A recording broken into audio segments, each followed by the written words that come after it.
Pour moi, le fromage, c'est un plaisir gustatif, mais aussi festif et convivial. Passez-moi le micro. Les experts de Vetagrosup partagent leur savoir. Cécile Bord, je suis ingénieure d'études en évaluation sensorielle et responsable du laboratoire Sensco. Saison 1. Vetagrosup en fait tout un fromage.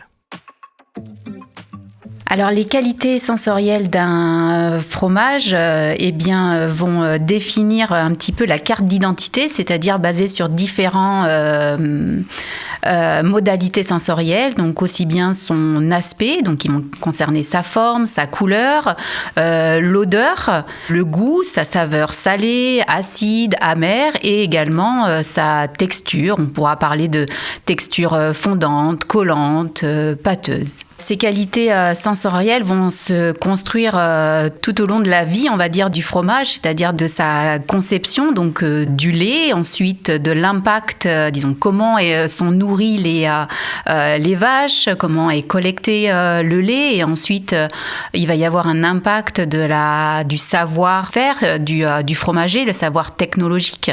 Et ensuite, bien sûr, l'affinage va avoir un impact réel sur la formation de la croûte, sur le développement des flaveurs, c'est-à-dire du goût, mais aussi de sa texture.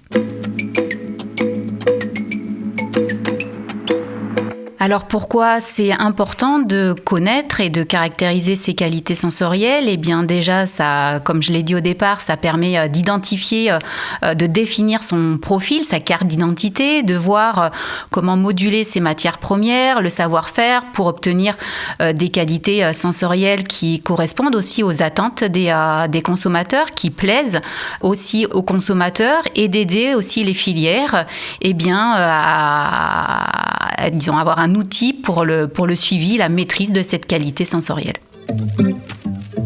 Récemment, l'unité mixte de recherche sur le fromage, donc l'UMRF, associée à différentes équipes scientifiques, ont réalisé une étude sur l'impact des rations alimentaires des vaches, avec plus ou moins, avec des proportions différentes d'herbes fraîches et d'ensilage de maïs. Il a été montré que, on obtenait des qualités sensorielles différentes, notamment avec une proportion un peu plus importante d'herbes. Il était possible d'avoir donc des qualités qui jouaient sur la couleur et sur la texture et sur le profil gustatif de ces fromages comparé à des fromages qui avaient une ration alimentaire un peu plus faible en herbes.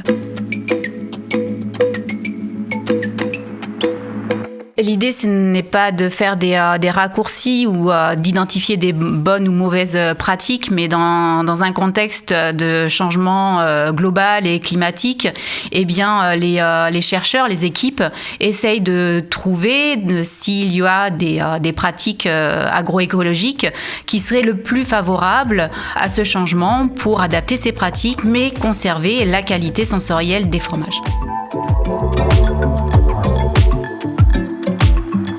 Passez-moi le micro, le podcast de Vetagrosup, une série réalisée par le collectif Reset, à retrouver sur YouTube et Spotify.